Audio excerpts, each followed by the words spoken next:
Monsieur le Président, Monsieur le Ministre, Mesdames et Messieurs les députés, je voudrais commencer par rappeler ce qu'a déjà dit mon collègue Ugo Bernalicis et Jean-Luc Mélenchon sur le fait que nous sommes ici toutes et tous représentants du peuple et toutes et tous solidaires des victimes et déterminés à faire en sorte qu'il n'y ait plus d'attentats, qu'il n'y ait plus de morts, qu'il n'y ait plus d'attaques terroristes contre notre peuple et contre notre pays.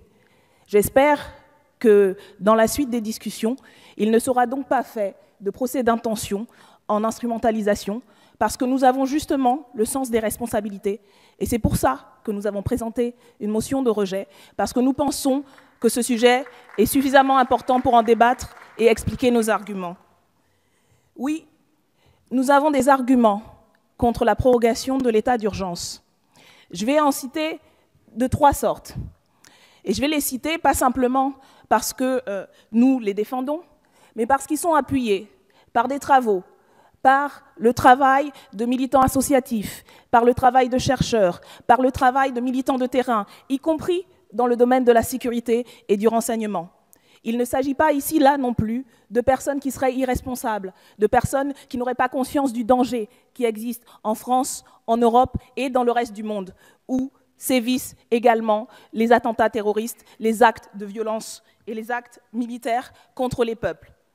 Il s'agit de personnes, y compris comme les militants d'Amnesty International, qui vont dans le terrain, sur des terrains de guerre, qui savent ce que c'est les États autoritaires, qui savent ce que c'est le recul de la démocratie, et qui, du coup, quand ils posent des actes et affirment qu'il y a un problème en termes de démocratie, ne le font pas légèrement. Ils le font, et elles le font, justement avec la connaissance de ces réalités-là, y compris dans des terrains où c'est évident pour tout le monde que les situations sont extrêmement dures. Alors oui, le premier point, c'est que l'utilité de l'état d'urgence prorogé depuis plus d'1 an dans notre pays n'est pas avérée. C'est débattable, c'est contesté, et il faut l'entendre.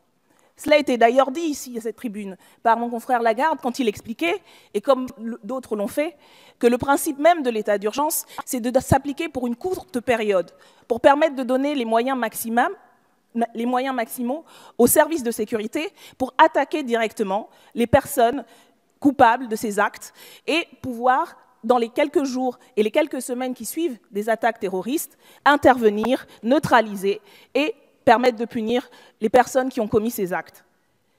Mais le principe même de cet état d'urgence, son utilité, est complètement dévoyé à partir du moment où il est prorogé sur plusieurs mois, et là depuis plus d'1 an. C'est également ce que donnent les statistiques que nous ont transmis le ministère de l'Intérieur, où l'on voit effectivement que plus le temps passe, moins il y a d'interventions utilisées avec les moyens de l'état d'urgence.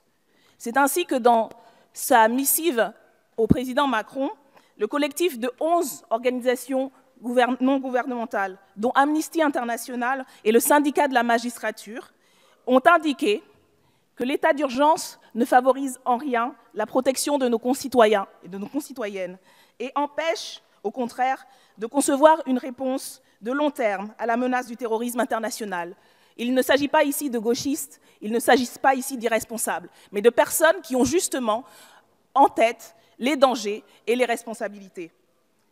Cette affirmation se fait également en écho au bilan dressé par la commission même de contrôle parlementaire de décembre 2016 et par des autorités indépendantes comme la Commission consultative des droits de l'homme ou encore le commissaire européen des droits humains.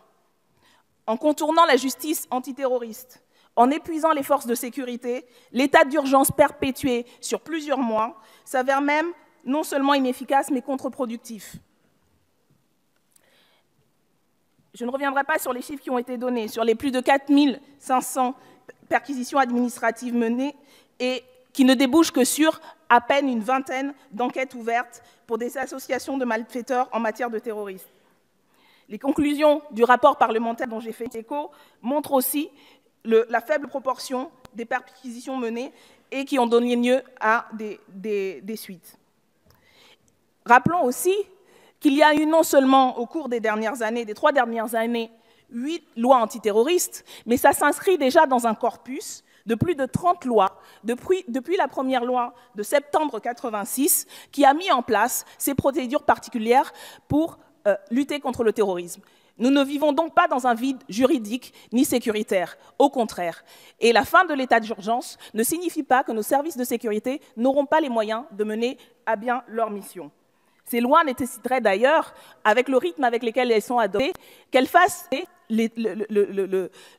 le sujet d'une mise à plat, d'une réflexion justement plus large sur les nécessités d'adaptation, sur ce qui marche et ce qui ne marche pas, plutôt que de se précipiter à nouveau, comme il est proposé aujourd'hui, non seulement pour proroger l'état d'urgence, mais intégrer encore plus de situations dérogatoires et attentatoires aux libertés dans notre droit commun. Et là, c'est le deuxième point sur lequel je voulais revenir rapidement.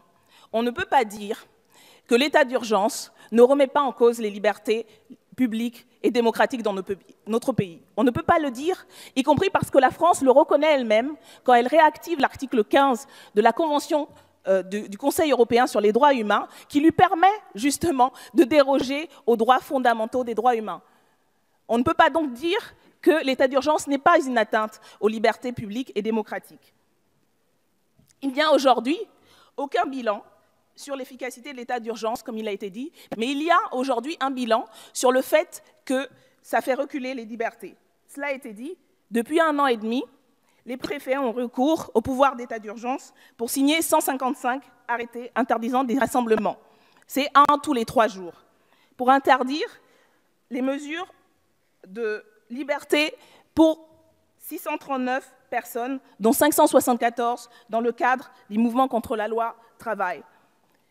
En 2016, 40% des mesures prises dans le cadre de l'état d'urgence ont été contestées devant un tribunal et ont été déclarées illégales. Nous sommes largement dans un état qui remet en cause un certain nombre de libertés.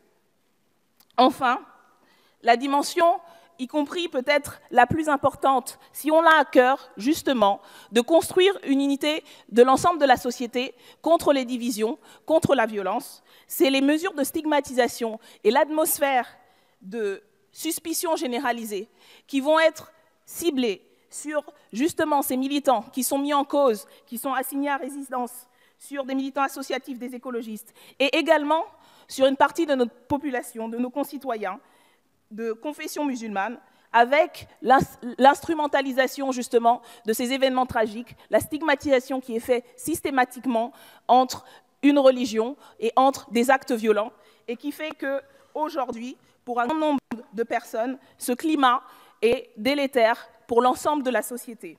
Il y a une fragilisation du lien social, il y a une fragilisation des libertés démocratiques, là où il devrait y avoir plus de droits, plus de libertés. Là où il devrait y avoir le fait qu'un des droits fondamentaux de la Déclaration des droits de l'homme de 1789, qui est le droit à la sûreté, c'est-à-dire le droit de toute personne et de tout citoyen d'être protégé contre l'arbitraire d'État, ce droit-là devrait être encore plus protégé aujourd'hui. Et y compris, quand on parle de sécurité, la première notion de sécurité dans la Déclaration universelle de 1948, c'est le droit à la sécurité sociale. C'est le droit à participer à la satisfaction des droits économiques, sociaux et culturels. Dans un contexte tel que le nôtre, aujourd'hui, de fragilisation économique et sociale, et de violence et d'attaques terroristes, c'est ces droits-là qui doivent être renforcés, c'est plus de droits qu'il faut avoir, et non moins de droits. Il faut prendre également, comme cela a été dit par mon collègue Hugo Bernalicis, le problème à la racine. On ne peut pas dire et faire croire au peuple français que c'est l'état d'urgence qui permettra de combattre durablement les attaques terroristes. Il faut une politique au niveau international qui s'attaque aux sources des financements. Cela a été dit. Que fait-on aujourd'hui contre l'entreprise Lafarge? Qu'est-ce que l'État français fait contre celles et ceux qui ont, y compris avoué, participé, aidé des organisations terroristes? Que fait-on aujourd'hui au niveau des alliances politiques et géopolitiques avec des États qui financent les activités terroristes ou qui commettent eux-mêmes des actes de terrorisme de masse contre leur propre population?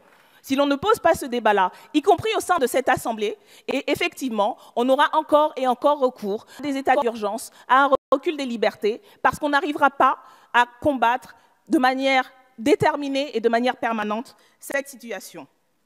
C'est pourquoi En toute responsabilité, au nom du groupe de la France Insoumise, nous appelons à rejeter la prorogation de l'état d'urgence.